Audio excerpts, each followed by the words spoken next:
찬양이 너무 온내스러워서 잠시 정신이 몽롱해졌습니다. 이 찬양 잘 하시는 분 보면은 너무 부러워요. 저는 소시적에 제가 불치의 병이 있다는 걸 알았습니다. 현대의학으로도 못 고치고 아무리 기도해도 나을 수 없대요. 그 병명 눈치챘죠? 엄치는 불치의 병이다. 뭐 이런 얘기 있습니다. 그런데 제가 오늘 제가 가장 많이 들은 노래하고 제가 가장 많이 부른 유행가를 여러분들에게 소개하려고 합니다. 제가 초등학교 한 4학년 때인가 5학년 때 5.16 혁명이 일어났어요. 저희 이 초등학생들 다 모아놓고요. 군대 대위가 나와서 뭐라고 얘기했는데 그럴 때 무슨 얘기했는지 저는 하나도 기억 못해요. 그리고 박정희 대통령이 되고 제가 중학교 때인지 고등학교 1학년 때인지 한 1960년대 중반에 국가적인 구호가 있었어요. 뭐냐면 올해는 잘 사는 해. 그 다음에도요, 국가 구호가 올해는 잘 사는 해. 뭐 이게 몇 년 동안 국가적인 구호가 올해는 잘 사는 해였어요. 그럴 때 사실 우리가 참 못 살았어요. 지금 보면은 정말 우리가 생활이 많이 풍족해졌지요. 그런데 제가 집에서 학교 가는 길이 한 20-30분 이상 걸리는데요. 등교길에, 출근길에, 모든 관공서에서, 그 다음에 모든 전파사, 라디오방에서 잘 살아보세요, 잘 살아보세요 하는 노래를 틀어줬어요.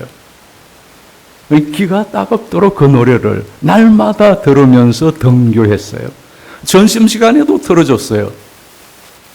아마 저 연배 되는 분들은 다 기억하실 거예요. 그죠?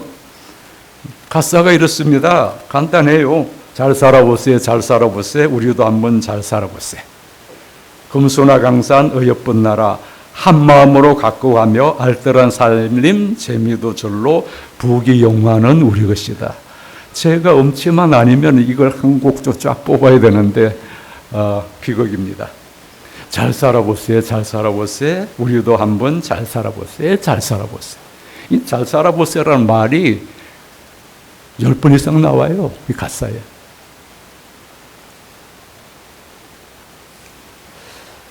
그 즈음에 테레사 순녀에 관한 얘기를 제가 듣게 되었어요.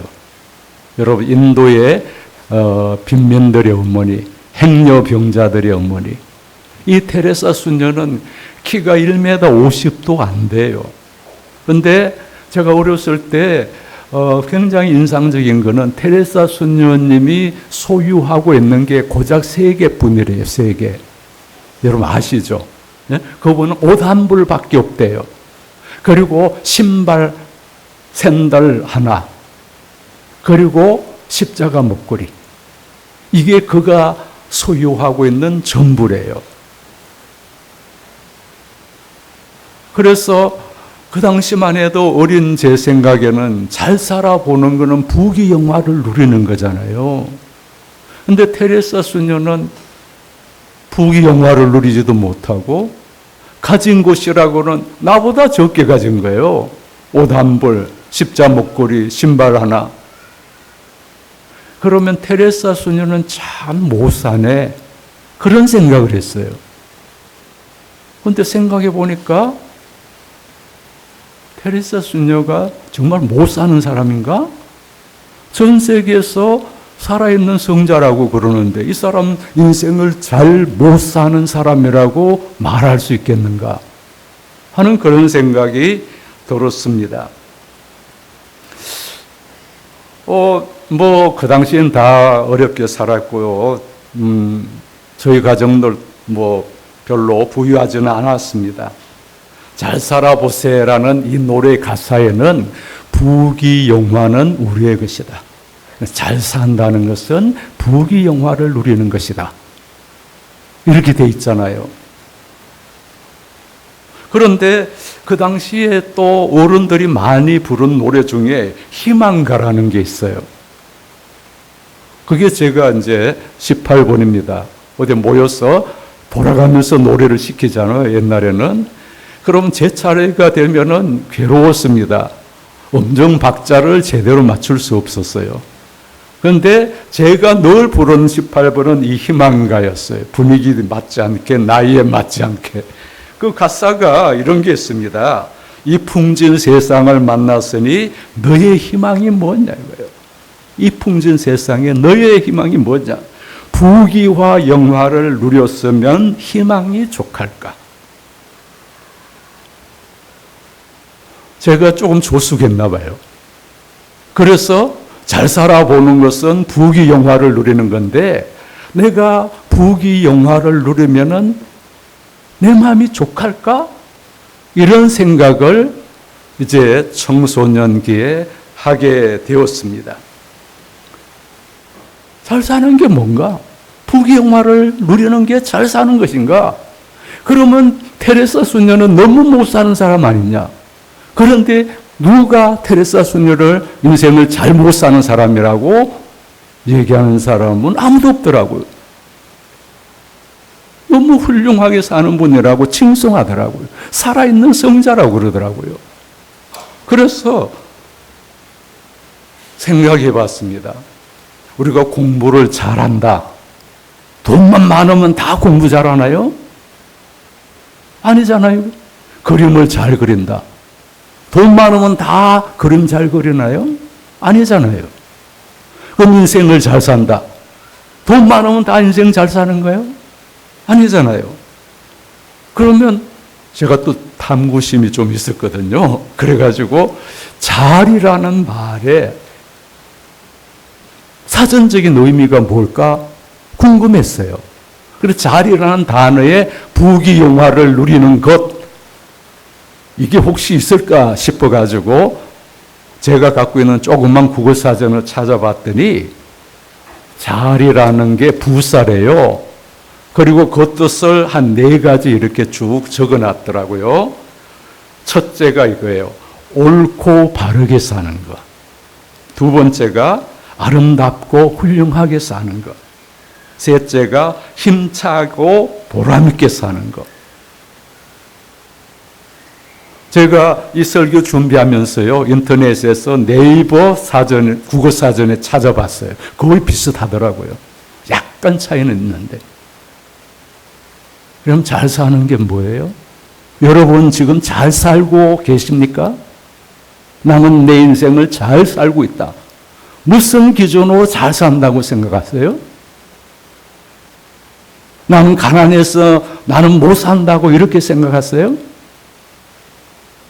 옳고 바르게 사는 게 잘 산다는 생각해 보셨어요? 아름답고 훌륭하게 사는 게 그게 잘 사는 거라고요. 힘차고 보람있게 사는 것. 그것이 잘 사는 거라는 것을 그때 제가 어렴풋이 깨닫게 되었습니다. 여러분, 잘 살아보자고 그렇게 외쳤던, 우리도 한번 잘 살아보자고, 부귀영화를 누려보자고 외쳤던 박정희 대통령은 18년 동안 나라를 다스리면서 부귀영화를 다 누리셨죠. 또 우리나라 경제 발전을 내도 일정 부분 공헌을 하신 거 부인할 수 없을 겁니다. 그러나 그 마지막에 삶은 어땠습니까? 18년 동안 복제 정치하다가 젊은 여성들을 데리고 술 마시는 자리에서 부하의 총에 맞아 죽었잖아요. 그 인생이 정말 잘 산 걸까요? 테레사 수녀님은 1979년 태어나셔서 1979년에 노벨 평화상을 받으셨어요. 그리고 1997년에 87세로 돌아가셨어요. 여러분, 최근 9월 5일 날에 바티칸 시티에서 테레사 수녀님의 성인 서품식을 했어요. 전 세계에서 15만 명 이상이 모여가지고 성인품이라 그래요. 성인의 반열에 오르신 거예요. 돌아가신 다음에 이렇게 빨리 성인이 되신 분이 없어요. 여러분, 캐톨릭에서 성인이 되려면은 그분 때문에 일어난 기적이 2개 이상이 있어야 돼요. 그런 거 다 검증해서 성인 반열에 오렸었습니다. 부귀영화를 누리자고 외쳤던 박정희 대통령이 인생을 잘 살았을까요? 가진 곳이라고는 3가지밖에 없었던 테레사 수녀가 인생을 잘 산 것일까요?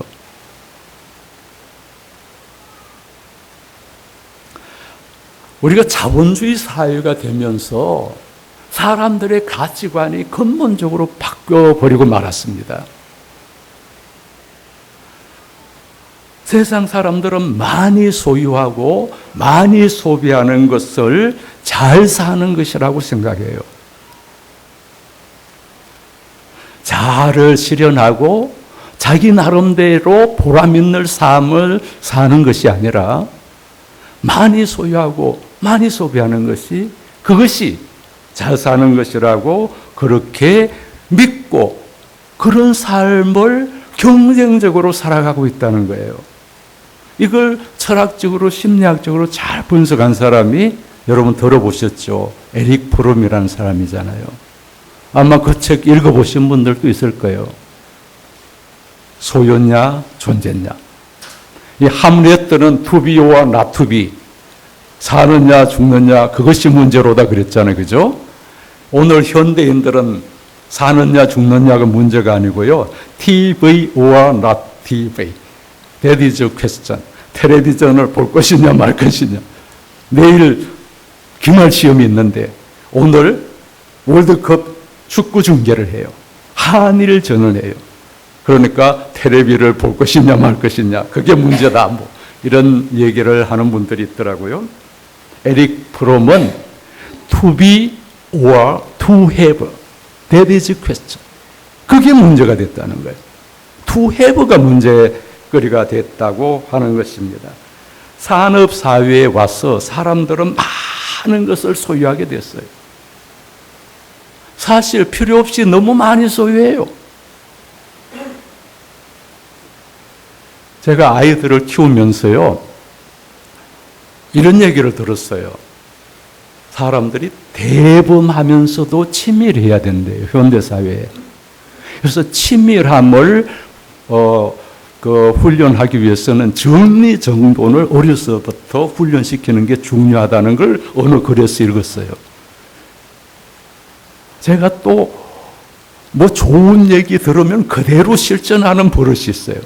저는 그거 너무 감사하게 생각해요.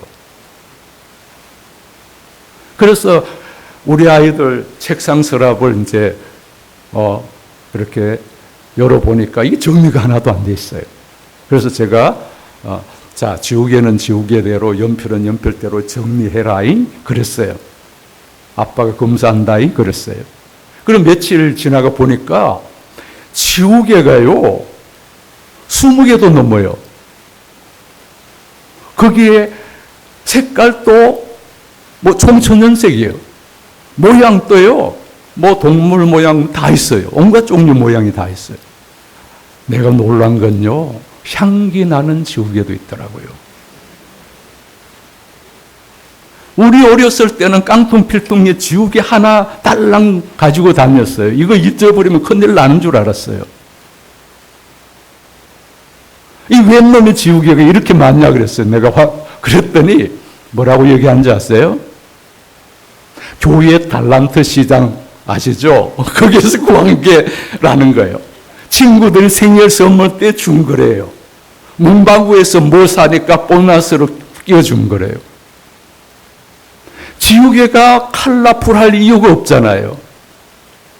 지우개가 온갖 모양을 할 이유가 없잖아요. 지우개 향기 안 나면 어때요? 하나만 소유하면 되잖아요. 우리는 필요 없이 너무 많이 소유하고 너무 많이 소비하기 때문에 자연이 파괴되고 자연이 오염되는 거거든요. 그런데 우리는 많이 소유하고 많이 소비하는 것이 행복이라고 생각하고 그리고 그것이 미덕이라고 생각하고 살아가는 겁니다. 그런데 에릭 프롬이 분석한 것은 이렇게 우리가 소유적인 인간, 소비적인 인간이 되어서 어떤 착각을 하느냐 하면은 내가 소유하고 있는 것과 내 자신의 존재의 가치를 동일시하는 착각에 빠지게 된다는 거예요. 그럼 쉽게 예를 들면은 죄송합니다. 여성들을 예를 들어서 이 명품 가방들을 들고 다니시잖아요. 그죠? 어떤 분은 300만 원짜리 들고 갔는데 동창회 갔더니 다른 친구가 500만 원짜리 들고 오면은 기죽잖아요. 자기 가치를 가방의 가격과 동일시하게 되면 그런 현상이 일어나잖아요. 500만 원짜리는 또 700만 원 앞에 또 기가 죽게 돼 있잖아요. 내 존재 가치가 내 소유의 가치와 일치시키는 데는 그것을 통해서 인간은 절대로 행복할 수 없다는 거예요. 왜냐하면 그건 경쟁해야 되는 거예요. 그래서 나보다 값싼 가방을 가지고 있는 사람은 어떻게 할 그런 사람은 무시하게 되고, 그죠? 나보다 비싼 가방을 가지고 있는 사람은 시기하게 되고, 그러면 내가 행복할 수 없는 거예요. 그리고 인간의 욕망은 무한하기 때문에 아무리 많이 소유해도 그 소유가 자신의 모든 욕망을 충족시켜 주지 못해요. 이것도 우리가 조금만 생각을 깊이 하면은 다 깨달을 수 있는 삶의 이치예요. 그런데 우리가 거기에 속고 있는 거거든요. 마치 우리가 소금을 먹으면 먹을수록 목이 마른 거가 마찬가지예요. 그래서 자아를 실현하려는 목표가 없고 자기의 삶의 질을 높이려는 그런 삶의 동기가 빈약하고 단지 내가 소유하는 것으로 내 존재의 가치를 동일시하려고 하는 사람들 때문에 우리는 인생을 당당하게 살아가지도 못하고 다른 사람들하고 늘 비교하니까 시기하거나 또는 무시하면서 살아가니까 인간관계도 행복하지 못하고 그렇기 때문에 끊임없이 그 욕망의 노예가 되는 것이죠. 그래서 오늘 성경에도 이런 탐심을 물리쳐라. 사람의 생명이 그 소유의 넉넉함에 있지 않다. 이게 넉넉하다는 말이 넘치고 지나치게 많고 과잉 뭐 이런 뜻입니다. 여기서 생명이라는 단어 제가 전에 말씀드렸습니다만 비오가 아니고 조회라는 단어입니다. 그리스도 안에서 우리가 새로운 생명의 질적인 차원을 가르치는 것입니다. 삶의 질이라고 이렇게 해석하면 됩니다. 다시 말하면은 사람의 삶의 질이 사람의 진정한 행복이 소유에 많고 적음에 있지 않다 하는 그런 얘기입니다. 어떤 도시에 사는 큰 부자가 휴가를 냈어요. 한적한 어촌 마을에 이제 여행을 갔습니다. 바닷가에 이제 산책을 하다가 나이 많은 어부를 알게 됐습니다. 그런데 이 어부가요, 오전, 오후 내내 바닷가에 고깃대가 몰려와요. 그런데 오전에 잠깐 고기를 잡고는 하루 종일 빈둥빈둥 노는 거예요. 그래서 도시형 부자가 보니까 이게 너무 안타까운 거예요. 저게 다 돈인데 왜 빈둥거리느냐는 거예요.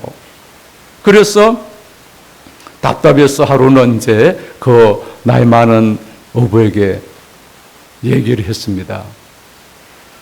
바닷가에 고기가 저렇게 많은데 왜 이렇게 고기 잡지 않고 빈둥거리세요? 그러니까 이 노인이 얘기했습니다. 고기 잡아서 뭐 하게요? 잡으면 시장에서 팔잖아요. 그럼 팔아서 뭐 하게요? 팔면 돈이 되잖아요. 그럼 돈 벌어서 뭐 하게요? 돈 벌면 나처럼 이렇게 여유 있게 여행할 수 있잖아요. 그랬어요. 그랬더니 이 노인 어부가 뭐라고 했는지 아세요? 제가 지금 뭐 하고 있는 것 같아요? 알아들었어요? 제가 당신처럼 여유 있게 삶을 누리고 있잖아요.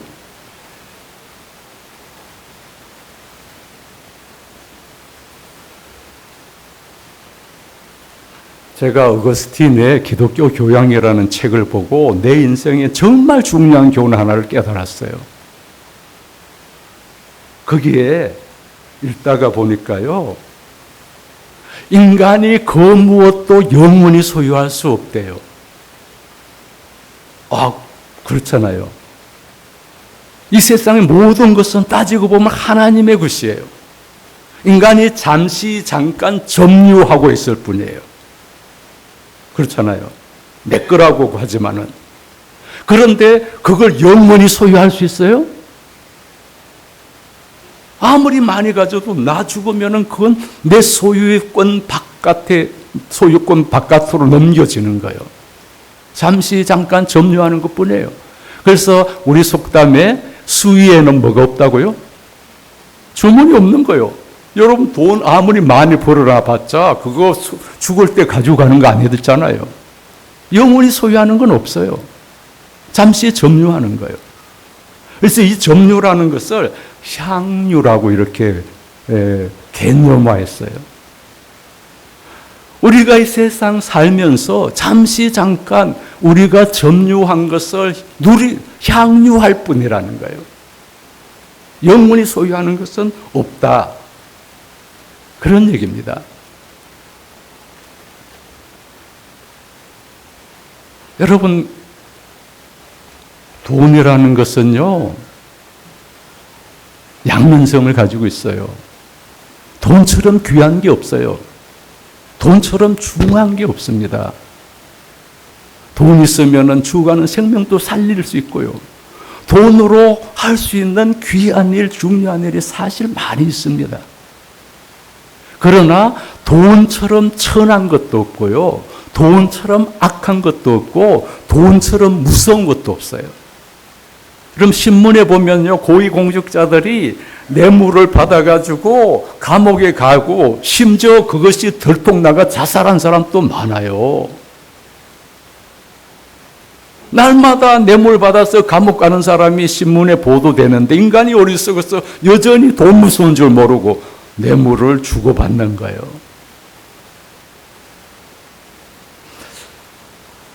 그 피터 리버스라는 미국의 작가이고 신학자래요. 저는 잘 모르는 사람인데 돈으로 살 수 없는 것이라는 재미있는 글이 있더라고요.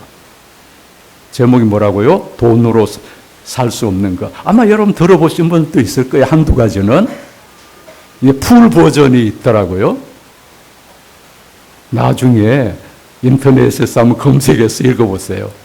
영어 단어와 우리말 단어의 어감이 좀 달랐어요. 영어 단어로 다 돼 있어요. 그래서 확실히 실감이 있어요. 제가 한번 읽어볼게요.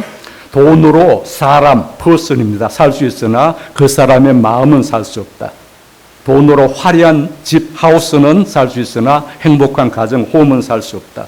좋은 침대는 살 수 있어도 달콤한 잠은 살 수 없다. 시계는 살 수 있어도 시간은 살 수 없다. 책은 살 수 있지만은 지혜는 살 수 없다. 지위는 살 수 있어도 존경은 살 수 없다. 돈으로 좋은 약은 살 수 있지만은 평생 건강은 살 수 없다. 돈으로 피는 살 수 있지만은 생명은 살 수 없다.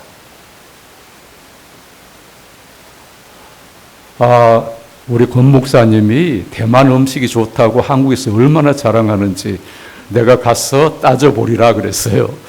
우리 여선교회, 남선교회가 저에게 아주 맛있는 음식을 대접했는데 정말 대만 음식 맛있더라고요. 제가 기도할 때 이런 기도했습니다. 이런 좋은 음식을 주시고 우리에게 왕성한 식욕을 주셔서 감사합니다. 아무리 좋은 음식이 있으면 뭐예요? 왕성한 식욕이 없으면은 여기 나오는 얘기예요. 음식은 돈으로 살 수 있지만은 왕성한 식욕은 돈으로 살 수 없다는 거예요. 여러분, 성대한 장례식은 돈으로 치를 수 있지만은 행복한 죽음, 훌륭한 죽음은 돈으로 살 수 없대요.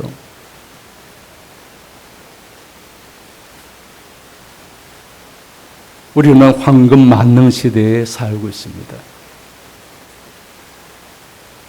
성경에는 하나님과 돈을 겸하여 섬길 수 없다 이랬어요.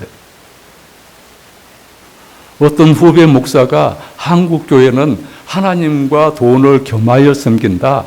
한국의 크리스찬들은 하나님과 돈을 겸하여 섬긴다. 그렇게 얘기했더니 그 후배가 뭐라 그런지 아나? 아니래요. 선배님 아니에요. 한국 교회와 한국의 기독교인들은 하나님 빼고 돈만 섬깁니다. 차라리 겸하여 섬겼으면 좋겠다는 거예요.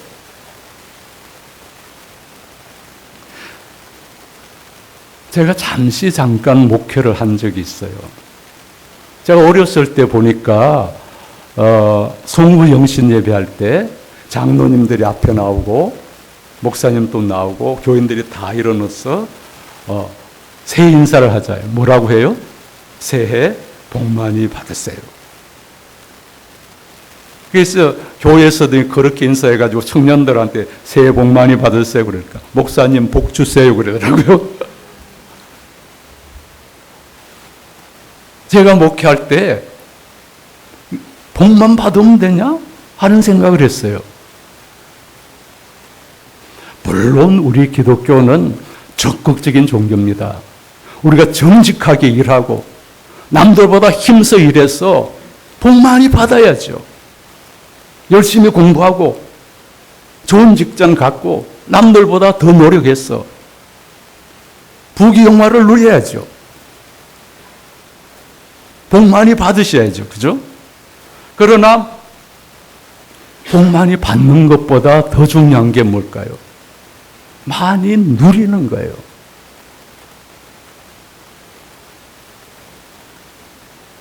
많이 받아야 많이 누릴 수 있나요? 아니에요. 적게 받아도 많이 누릴 수 있는 거예요.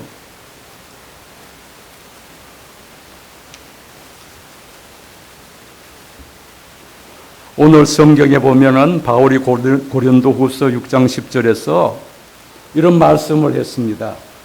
가난한 사람 같으나 많은 사람을 부유하게 하는 사람. 그 사람이 인생을 잘 사는 사람이에요. 아무것도 없는 자 같으나 모든 것을 가진 사람이에요.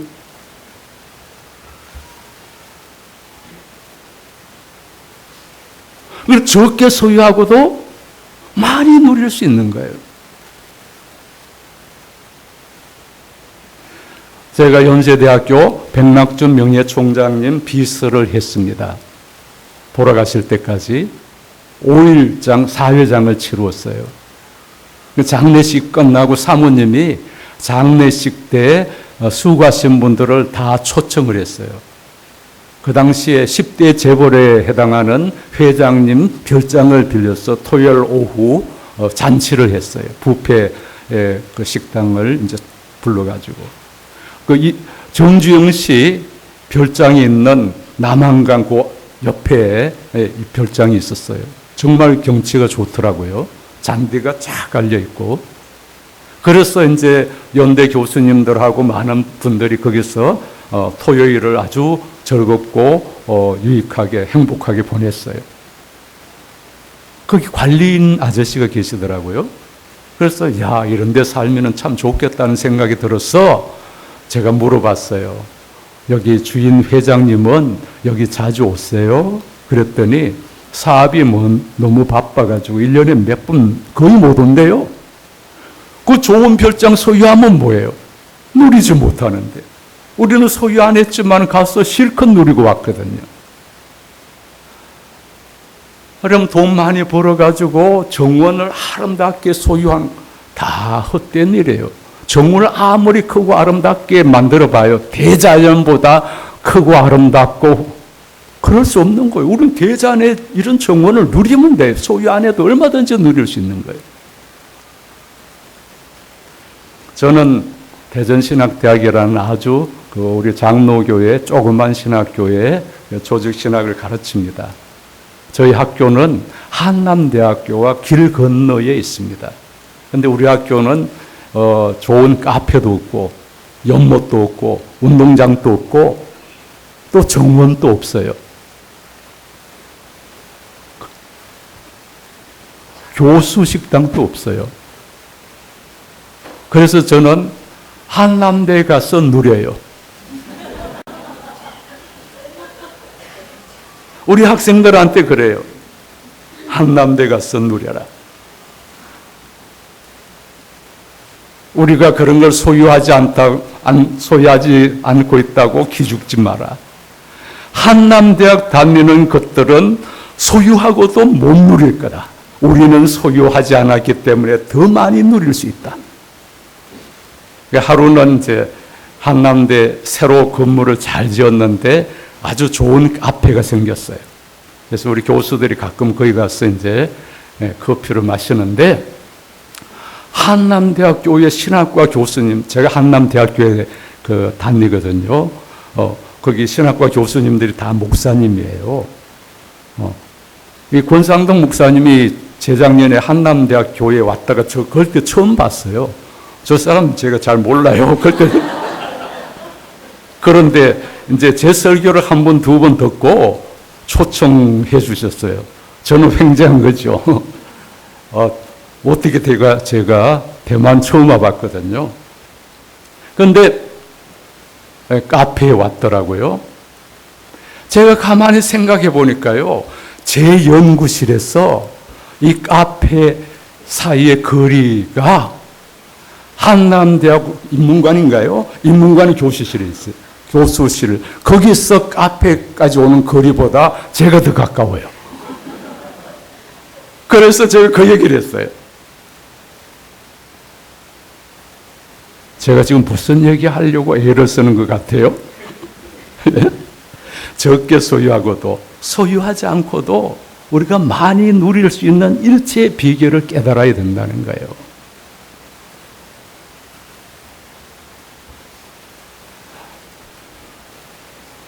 우리 목사님이 설교 좀 길게 해도 된다고 허락을 했습니다. 제가 원래 허가라서 허락 안 받고도 하거든요.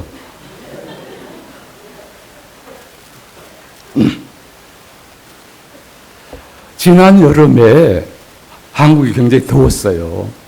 그런데 뭐 한 달 내내 30도 이상이에요. 그리고 여러분 국내 소식 들어서 아시겠지만 전기 누진제라는 고약한 제도 때문에 에어컨 트는 게 무서웠어요. 그래서 저희 부부는 저희 집에서 차를 타고 한 7분 내외 가면은 홈플러스라는 데가 있어요. 3층에 문화 교실이 있어요. 그 앞에 휴게실이 다방처럼 좋은 식탁에 푹신한 의자가 있고 에어컨 빵빵하게 나오고 자판기 커피 나와요. 저는 옛날 사람이라서 커피 맛 잘 몰라요. 그래서 내 돈 주고 5,000원짜리, 6,000원짜리 커피는 간이 떨려서 못 사 먹어요. 손님 접대용으로 사주기도 하고 다른 사람이 접대할 때는 마시기는 해요. 저희들은 여행 다닐 때도요. 자판기 커피도 그거 400원, 300원 하거든요. 봉지 커피 하나 100원이에요. 인터넷에서 사기 하면 개당 50원에도 살 수 있어요. 그래서 처음에는 그 400원짜리 홈플러스 커피를 하나 이렇게 뽑아서 둘이 그것도 나눠 마셔요. 그러다가 그것도 낭비라는 생각이 들어요. 집에서 타가면 50원이면 되는데. 그래서 집에서 커피병에 커피 하나 타가지고 그래서 물건 한두 개 사고 거기서 1시간씩 앉아가지고 에어컨 쉬고 그것도 와이파이가 돼요. 그래서 스마트폰으로 할 일 다 하고 우리가 소유하지 않아도 우리가 마음먹기에 따라서 얼마든지 누리면서 행복하게 살 수 있다는 거예요. 그래서 제가 그 송구 영신 예배 얘기하다가 여기까지 왔잖아요. 그죠? 그래서 제가 목회할 때 교인들한테 인사 내용을 바꾸겠습니다. 복 많이 받으시고 복 많이 누리시고, 누리기만 해도 돼요? 또 하나 중요한 게 있죠. 이런 건 눈치로 때려잡아야 되는데 뭐죠?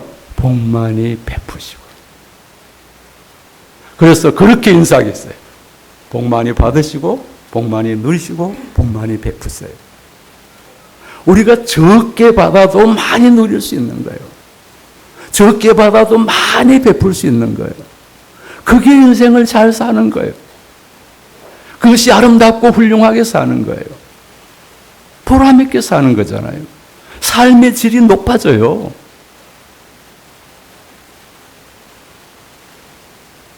여러분, 신앙은요, 자전거 타는 거하고 똑같아요. 여러분, 자전거 다 탈 줄 알죠?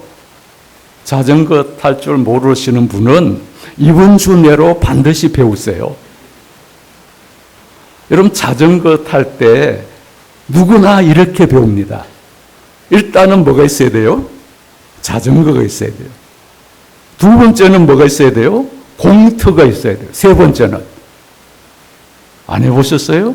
뒤에서 잡아주는 사람 있어야 돼요. 그게 아버지든 뭐 누구든 친구든. 그래서 그거는 뒤에서 잡아주는 사람은 자전거를 탈 줄 아는 사람이에요. 그래서 뭐라고 그러죠? 여러분 다 경험해봤잖아요. 자, 넘어지는 반대쪽으로 핸들 돌려? 그래요. 수십 번 돌아요. 그런데 실제로 자전거를 타다가 보면은 우리는 본능적으로 넘어지는 쪽 반대쪽으로 핸들을 털면은 자전거가 쓰러질 것 같아. 뒤에 잡은 분이 넘어지는 반대쪽으로 돌리라고 그렇게 얘기했는데도 계속 우리는 뭐예요? 넘어지는 쪽으로 돌리라고 그렇게 얘기했는데 우리는 청개구리처럼 계속 반대쪽으로 돌려요. 그러다가 몇 번 넘어져 봐야 알아요. 그래서 뭐라고 해요? 야, 넘어지는 반대쪽으로 돌려라. 이 멍텅구리가 그것도 모르는.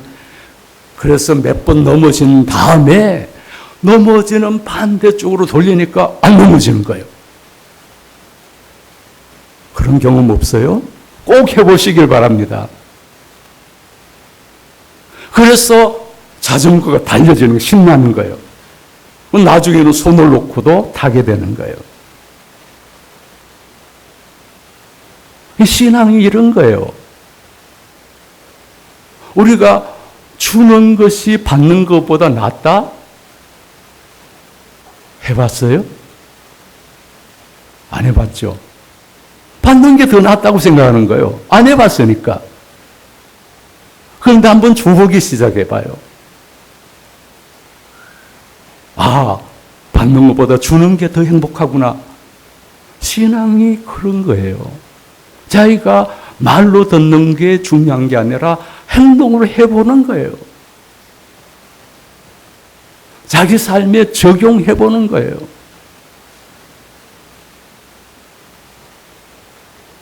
여러분, 성경에는요, 기억하라는 단어가 147번 나와요.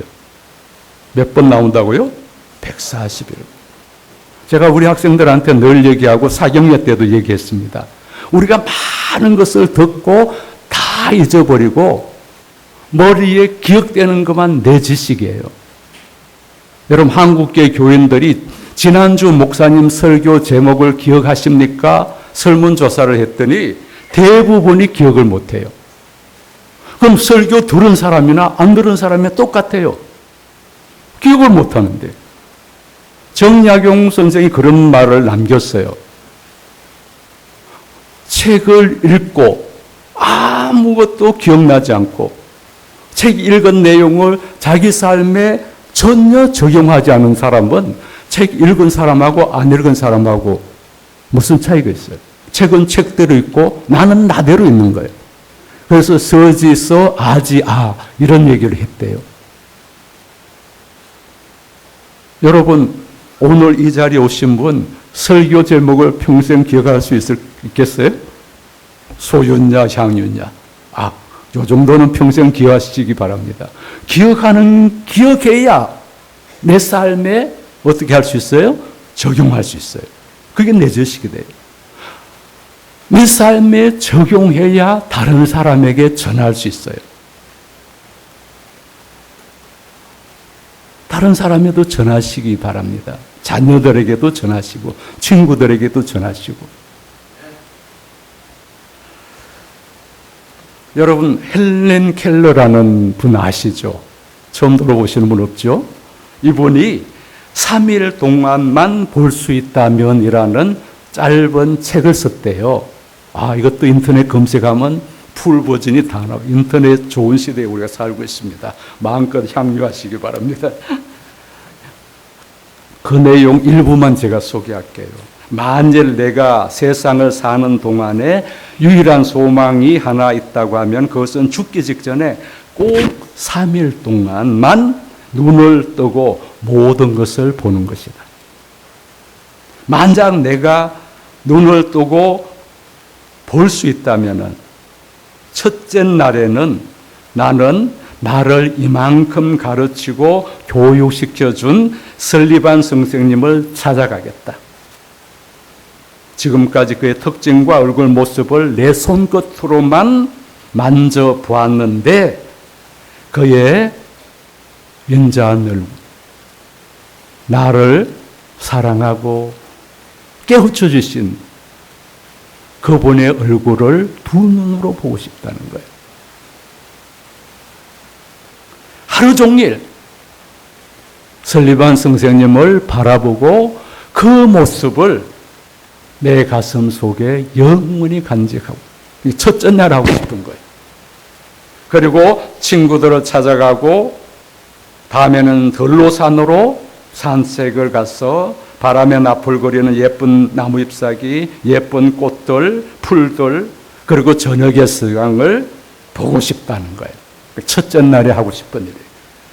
다음 날에는 이른 새벽에 먼동에 트는 그런 웅장한 장면, 아침에는 메트로폴리탄의 박물관, 오후에는 미술관, 저녁에는 밤하늘에 빛나는 별들을 보면서 또 하루를 보내겠다는 거예요.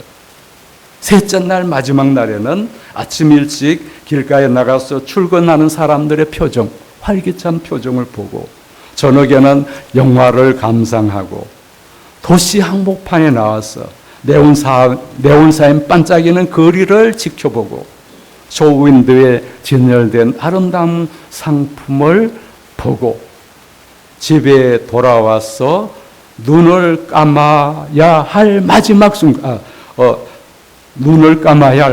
순간에 나는 이렇게 3일 동안만이라도 눈을 떠서 이 모든 것을 보고 누릴 수 있게 해주신 하나님께 감사 기도를 드리고 영원히 암흑세계로 돌아가겠다. 여러분, 우리가 두 눈만 뜨고 있어도 우리가 누릴 수 있는 게 너무 많은 거예요. 여러분이 대만에 와서 이렇게 여행으로 왔든지 유학생으로 왔든지 그 다음엔 직장인으로 왔든지 대만의 생활을 마음껏 누리시기 바랍니다. 이 세종대왕은 제주도도 못 가봤어요. 우리는 이 좋은 시대에 태어나니까 대만까지 온 거잖아요. 이걸 마음껏 누릴 수 있기를 바랍니다.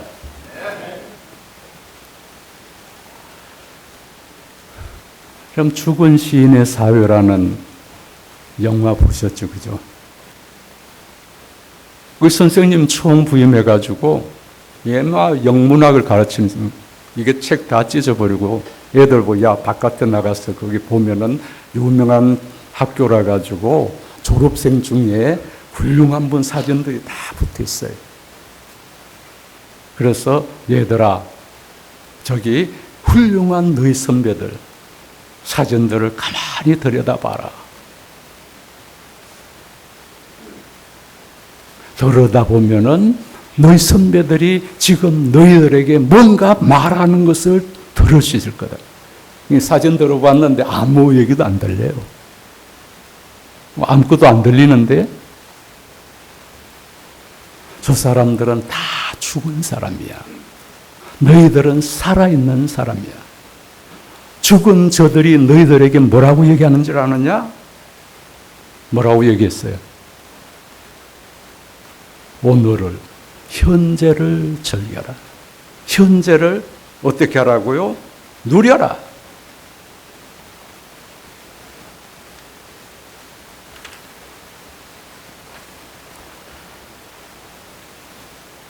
여러분, 하나님께서는 우리에게 생명을 주시고 하루하루를 우리가 행복하게 살기를 원하십니다. 우리가 가난하든 부유하든 건강하든 건강하지 않든 주어진 생명을 마음껏 누리기를 원하십니다. 오늘이 여러분 가만히 따져보면요, 우리는 하루하루를 살아가는 거예요.